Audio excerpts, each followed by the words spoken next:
Welcome to Pigeon Talk One-on-One, topic with conditioning, preparation, and system. Pigeon Talk with Jaime Lim and Aaron Claudio. Pigeon Talk One-on-One, powered by Talomi Probiotics, Bear Sale, Wingmaster, Bona Mix, Royalties, Victory, Gasty Pro, Burlington, Mikusin, Haggis. So, important sa'yo is pedigree. Ano yung unang mong tinitignan, pedigree? Or Mas tinitingnan ko muna, well, para ko tingnan yung ibon, titingnan ko muna yung bloodline, and then titingnan ko yung hipo.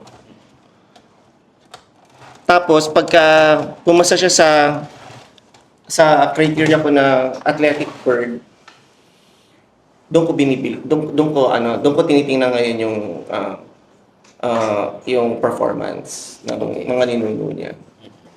And so far okay naman. And sa mga imports ko, sir, minsan, syempre, sa Pigeon ID, parang Texas lahat ang tayo ng mga yan na hindi mo alam, big bird pala. Hindi mo alam, you know. So, minsan nakakuha ko big bird na sa imports. Pinipare ko sila sa smaller. Yes. So, outcome ng sisyo, okay naman. Okay naman. Pero may lumalabas pa rin malaki sometimes. Opo. Sa ang terrain kasi sa US or sa international is pag sinabing fair weather, parang makukumpara ko yan sa racetrack, sa track ng oval. Kung ano yung start na tinakbo mo na weather, yun din hanggang sa finish line. Kaya, kahit sa Barcelona, lumilipad sila ng 1,000 kilometers and everything. Kasi, yun din ang weather from the start to finish.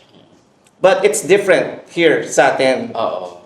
Sa atin, if you're gonna look at yung world map, yung Philippines ang parang Sierra Madre ng Southeast Asia. Sa atin lahat ang bangga ng bagyo. Saka ng malalakas na. Ng malalakas. Kasi sa Pacific Ocean, from cold to warm, doon nabubuo ang bagyo, ang unang tama sa atin. Pag tumama na, nagiging weak na. And then yung the rest, yung mga Thailand, hindi na sila tinatamaan ng talagang unang bugso ng bagyo. Wala na tayong magagawa doon. Ang challenge sa atin is yung sa gitna po na makatawid ng ibon, uulan, iinit. Yun ang challenge na patibayan. Okay. Ang matibay na ibon ang siyang mananalo. Yes. Not necessarily mabilis. Okay. So, Kuya Jun, ikaw, paano ka naman namimili ng breeders mo? Since nandiyan ka. Oo. Ako, kasi yung brother ko, medyo scientific yung niya, approach niya sa breeding. Ako simple lang, yung mga nanalo namin winning lines, that's the one I pair. So, if ever na manalo nalo kami sa OLR, nagla-line bid ako, binabalik ko ang nilalabang ko next season, yung anak nung winner, at the same time, binalik ko sa parent. Then, ako kasi pag ako nag-breed, lima yung sa tingin kong yung scientific na ito dapat para sa to. Then 5 pairs, yung natural lang. Kung sino magpares sa loft, yun ang binibreed ko. Okay. Kasi minsan nakikita kong system ng kapatid ko, magagaling lahat ng ibon, but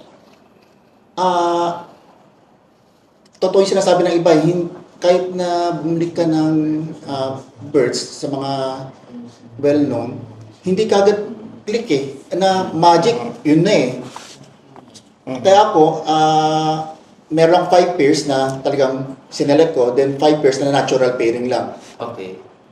Yung nanalo ko nga sa Natural ESL, pairing. natural pairing yun. Okay. Natural pairing yun. So, sila yung naghanap ng asawa nila? Oo, sila na lang. So, sa akin, merong pair, yung awards namin ngayon sa OLR, meron akong one pair naman na scientific, meron rin one pair na, yun nga, natural pairing lang. So that's my system. Hindi ko na pinahirapan sarili ko. Kasi yung mga bloodline rin naman is coming Yes. from my brother eh. Yes, winning so, wala kang pwedeng itapon eh. Wala. Wala pwedeng System itapon. niya, no? Ha? Hindi kayo pareho. Hindi Hindi pareho. Hindi kami pareho ng system. Hindi kami pareho ng system. Pero pag nag-entry kayo ng oil or ano yung mga mas preferred ninyo? Hen or cock ang most na pinapasok niyo? Or both? Sa'yo, Jojo. Hen. Ikaw. Whatever Na na na-produce ng parents ko, yun ang pinapasok ko. Yung Whatever na na-produce ng parents ko, yun ang pinapasok ko, whether cock or hen. Pero dun sa mga winners ninyo, sa mga oil R, ano ang most na nananalo?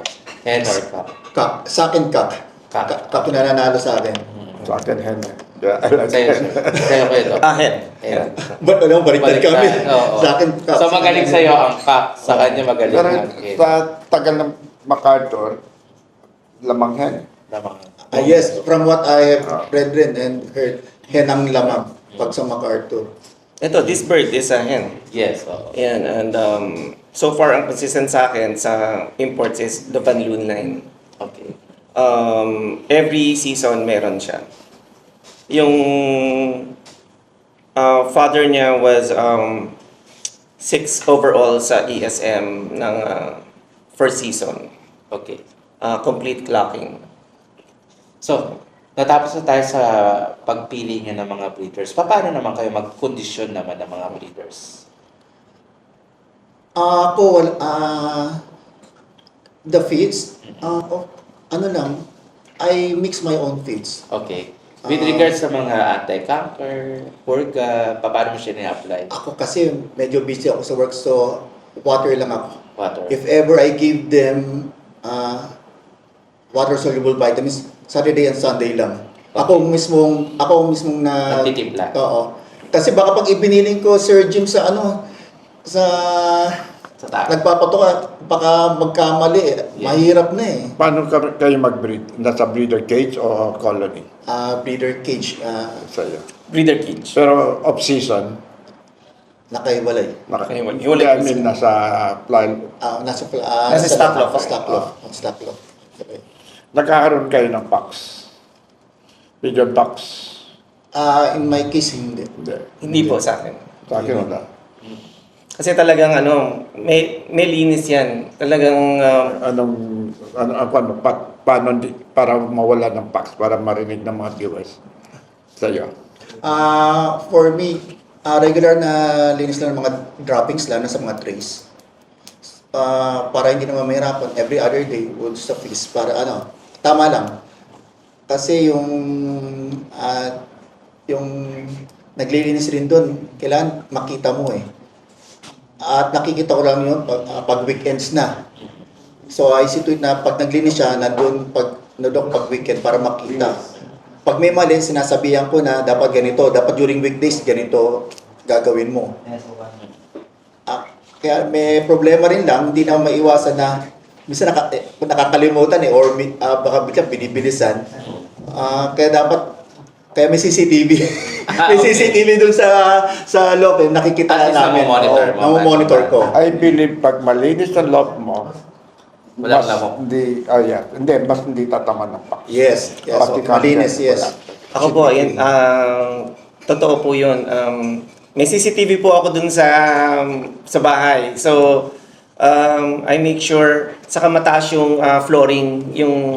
Yes. Yung droppings pag salmonella ng galaman mo doon, tatamaan sila. So, kailan malayo. Mataas siya, saka alaga sa linis, tapos may sibuyas.